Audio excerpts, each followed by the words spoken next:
Hello students, welcome back to our YouTube channel. आज हम chapter start करेंगे work and energy. पहले आप मुझे बताइए आपके हालचाल कैसे हैं, आपकी स्टडी कैसी चल रही है। ओके, मैं उम्मीद करता हूँ आपकी स्टडीज़ काफ़ी अच्छी चल रही होंगी, काफ़ी मेहनत से आप पढ़ रहे होंगे। ओके स्टूडेंट्स, तो आज हम पढ़ने चाहेंगे वर्क एंड एनर्जी। ओके ठीक है। देखिए बच्चा लोग, वर्क क्या होता है, व्हाट इज़ वर्क। वर्क हम कहते किसे हैं, वर्क का मतलब क्या होता है। ठीक, ओके। एक काम करना वो है जो हम नॉर्मली किसी काम करने को कहते हैं, एक काम करना है जो साइंटिफिक टर्म्स में वर्क कहलाए।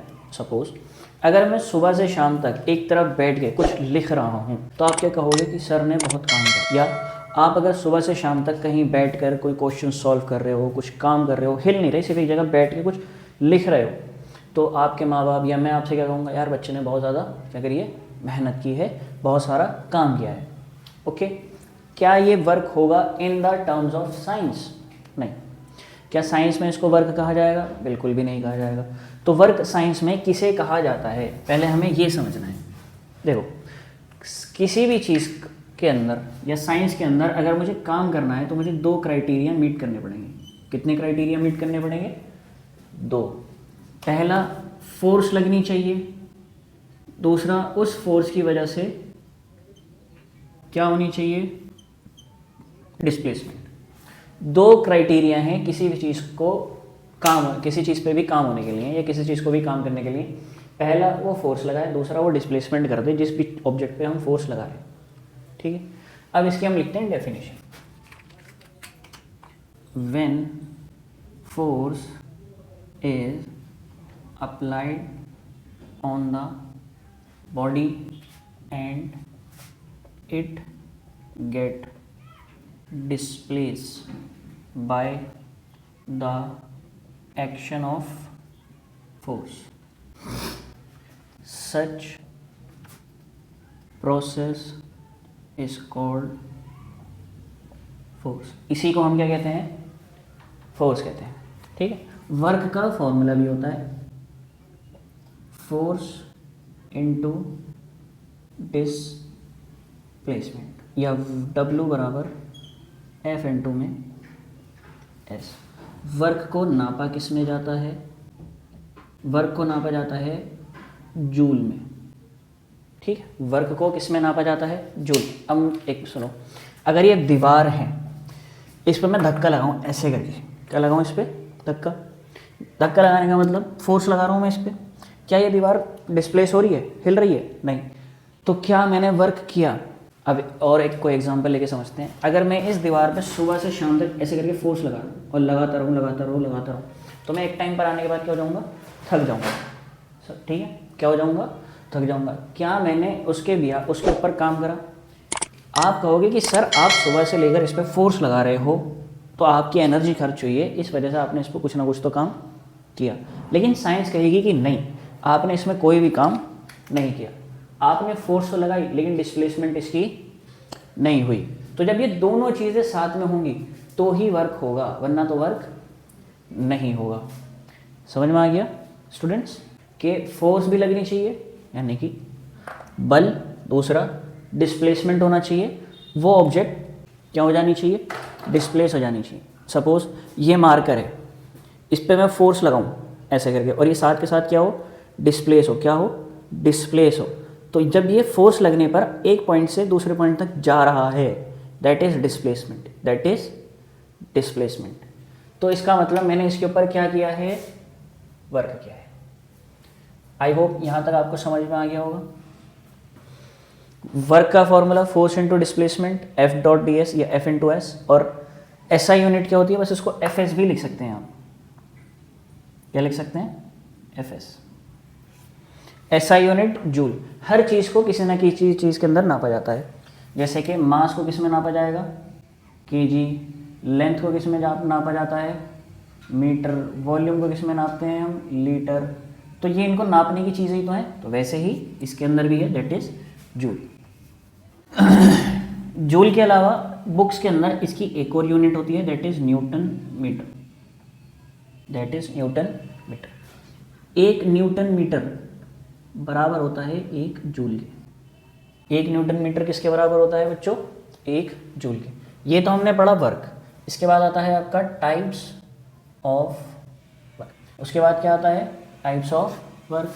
तो वर्क बहुत दो तरह का होता है, एक होता है पॉजिटिव वर्क, एक कैसा वर्क है? पॉजिटिव, और दूसरा है आपका नेगेटिव। देखो जी, पॉजिटिव वर्क और नेगेटिव वर्क में क्या डिफरेंस है? बहुत सिंपल है। If object get displace in the direction of applied force such work is called positive. मान लो ये एक ऑब्जेक्ट है, इस पे मैंने क्या लगाई? फोर्स। इस पे मैंने क्या लगाई है? फोर्स। अब ये फोर्स और डिस्प्लेस भी किधर की तरफ हो रही है? उसी डायरेक्शन में हो रही है। इसका जो एस है यानी कि डिस्प्लेसमेंट,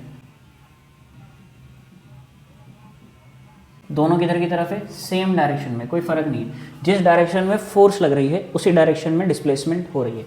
तो ये एग्जाम्पल बनेगा आपका किसका? पॉजिटिव वर्क का। ठीक है। अब आता है नेगेटिव वर्क।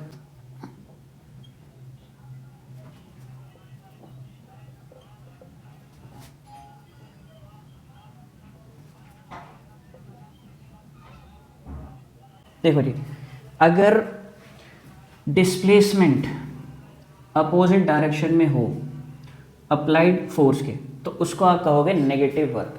जैसे कि अगर ये ऑब्जेक्ट ये मैं फोर्स लगा रहा हूँ इधर, लेकिन ये जा रही है इधर, मैंने फोर्स किधर लगाई? इधर, लेकिन ये जा किधर रही है? दूसरी तरफ, तो ये कहलाएगा मेरा अपोजिट या नेगेटिव वर्क। ओके। इसका एग्जाम्पल, आपके पास वो 4 पहियों की गाड़ी होती है जिसको आप ऐसे पीछे खींचते हो, आपने फोर्स कहाँ लगाई? पीछे, लेकिन जब आप उसको छोड़ोगे तो वो कहाँ जाएगी? आगे। तो इसको हम बोलेंगे नेगेटिव वर्क। इसको हम क्या बोलेंगे? Negative work. अप्लाइड फोर्स के जब अपोजिट डायरेक्शन में कोई ऑब्जेक्ट ट्रैवल करती है तो उसको हम बोलते हैं नेगेटिव वर्क। क्या बच्चों यहाँ तक समझ में आ गया? वर्क तब होता है जब किसी बॉडी पे फोर्स भी लगे और साथ साथ वो फोर्स लगने पर क्या हो? डिस्प्लेस। वर्क का फॉर्मूला है फोर्स इनटू डिस्प्लेसमेंट, एफएस। इसको नापा किस में जाता है? जूल या न्यूटन मीटर। आप ज़्यादातर जूल ही यूज़ करते हैं, न्यूटन मीटर नहीं यूज़ करते हैं, लेकिन 1 न्यूटन मीटर 1 जूल के बराबर होता है। वर्क कितनी तरह का है? 2 तरह का, पॉजिटिव वर्क और नेगेटिव वर्क। पॉजिटिव वर्क कब होगा? जब कोई ऑब्जेक्ट डिस्प्लेस हो सेम डायरेक्शन में, जिस डायरेक्शन में फोर्स लगाई जा रही है, जैसे कि ये।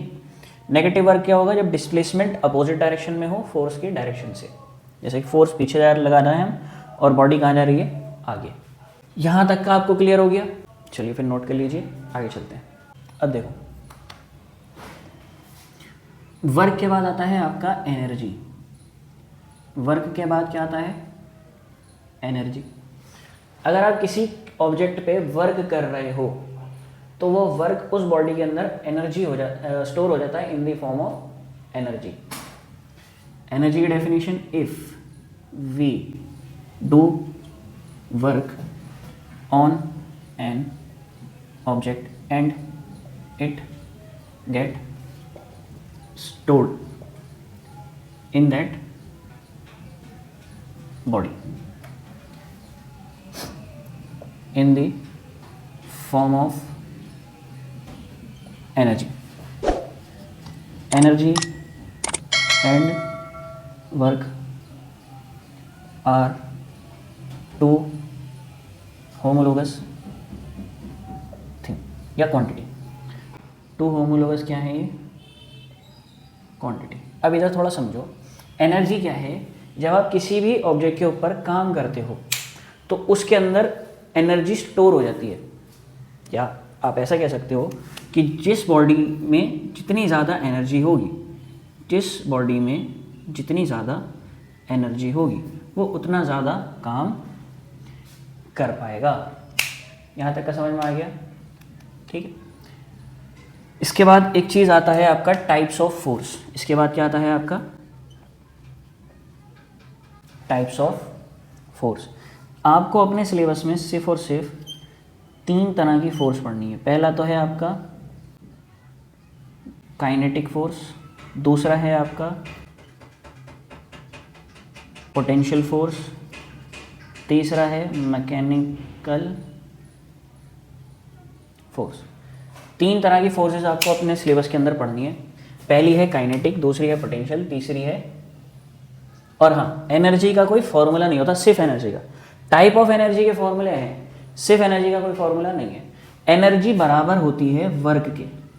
आपने जिस बॉडी में जितना ज़्यादा वर्क किया उसमें उतनी ज़्यादा एनर्जी स्टोर हो गई, यही है। अगर आपसे कोई पूछे कि अगर कोई ऑब्जेक्ट जिसने सर्टेन अमाउंट ऑफ वर्क करा तो बताओ उसमें एनर्जी कितनी होगी, तो जितना उसने वर्क करा उतनी ही उसकी एनर्जी होगी। एक और चीज़, एनर्जी की एसआई यूनिट भी क्या होती है, सेम। क्या होती है, same, joule.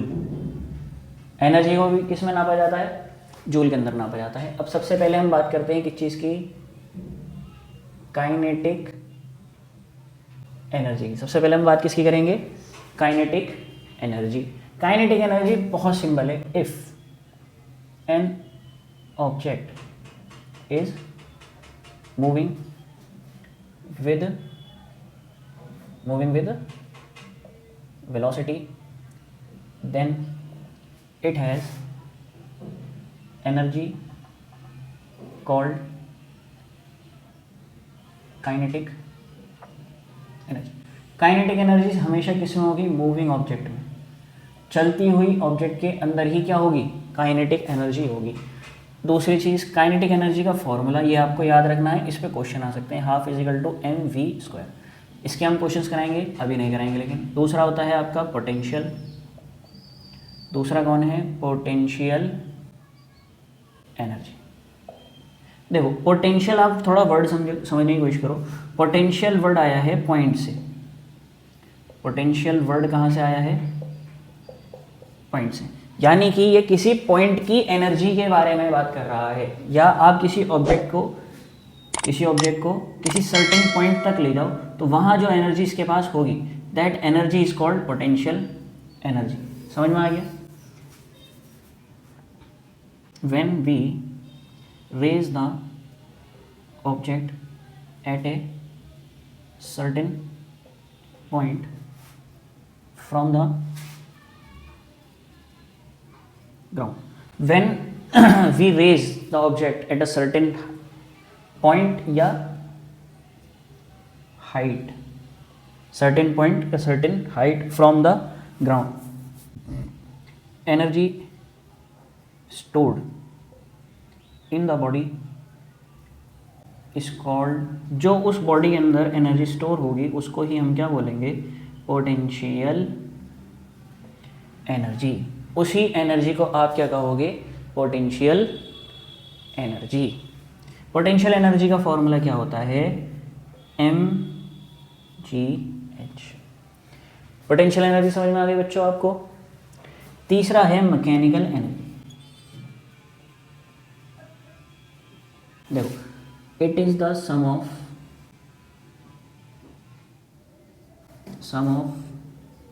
Kinetic energy and potential energy of an object या बॉडी। किसी ऑब्जेक्ट या किसी बॉडी की जो काइनेटिक एनर्जी और पोटेंशियल एनर्जी का सम होगा, that sum is called mechanical energy. Mechanical energy का सिंपल फॉर्मूला है, काइनेटिक एनर्जी निकालो प्लस कर दो पोटेंशियल एनर्जी के साथ। ठीक है जी, ये हो गया आपका टाइप्स ऑफ एनर्जी। इसके अलावा और भी एनर्जी होती है, जैसे light energy, sound energy, heat energy. ठीक, अब ये ऑब्जेक्ट चल रही है v से, इसका कुछ मास होगा तो ½ mv² आ गया। अब ये ग्राउंड है, इससे मैंने इस ऑब्जेक्ट को कहाँ ले गया, सर्टेन हाइट पर, इसका ये मास है और ये यहाँ से h हाइट पर है। अगर कोई ऑब्जेक्ट ज़मीन से ऊपर है और वो चल रही है और वो ज़मीन से क्या है, कुछ ऊपर है और ये v वेलोसिटी से चल रही है और इसका मास क्या है, m, तो इसको हम बोलेंगे मैकेनिकल एनर्जी। अब इसका बेस्ट एग्जाम्पल कौन है, एयरप्लेन। इसका बेस्ट एग्जाम्पल कौन है,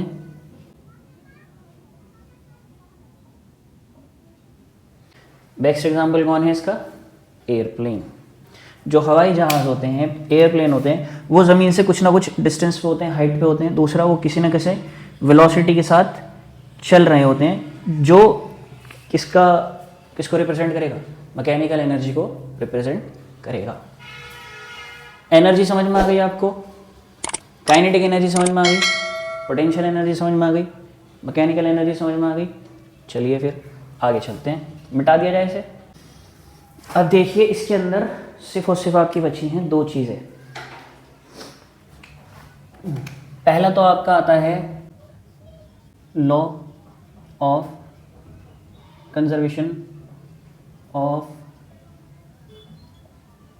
energy, law of conservation of energy.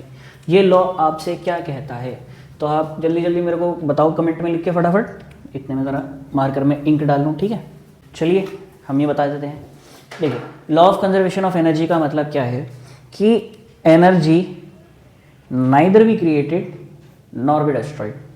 Simple, energy को ना ही तो बनाया जा सकता है और ना ही तो ख़त्म किया जा सकता है, उसको सिर्फ चेंज किया जा सकता है एक स्टेट से दूसरी स्टेट के अंदर। समझ में आया? नहीं? चलिए आइए बता देते हैं फिर से। देखो बच्चों, what is law of conservation of energy. देखिए energy neither be created nor be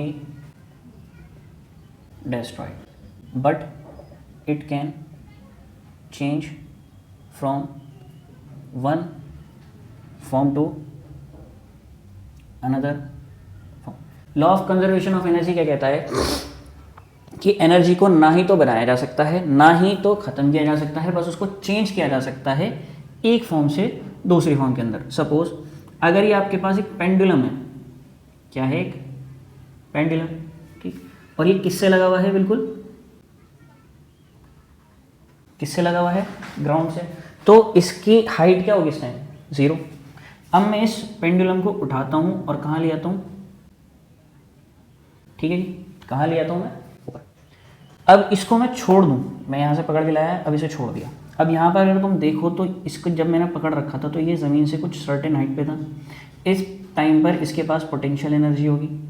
अगर इसकी यहाँ पर वेलोसिटी 0 थी तो इसके पास काइनेटिक एनर्जी क्या होगी, 0। लेकिन यहाँ पर पोटेंशियल एनर्जी क्या होगी इसकी, मैक्सिमम। जैसे ही मैं इसको छोड़ूंगा मेरी काइनेटिक एनर्जी बढ़ने लगेगी, पोटेंशियल एनर्जी कम होने लगेगी। क्यों? क्योंकि जैसे ये नीचे आएगा इसकी हाइट क्या होती चली जाएगी, कम। और पोटेंशियल एनर्जी का फॉर्मूला क्या होता है, mgh। अगर मेरा h कम होता रहेगा तो पोटेंशियल एनर्जी भी कम होती चली जाएगी। लेकिन काइनेटिक एनर्जी इस पॉइंट पर आके मैक्स हो जाएगी, लेकिन पोटेंशियल एनर्जी क्या होगी, 0। जब h बिल्कुल 0, अगेन अब ये रुकेगा तो यहाँ है नहीं, ये कहाँ आ जाएगा, यहाँ आ जाएगा।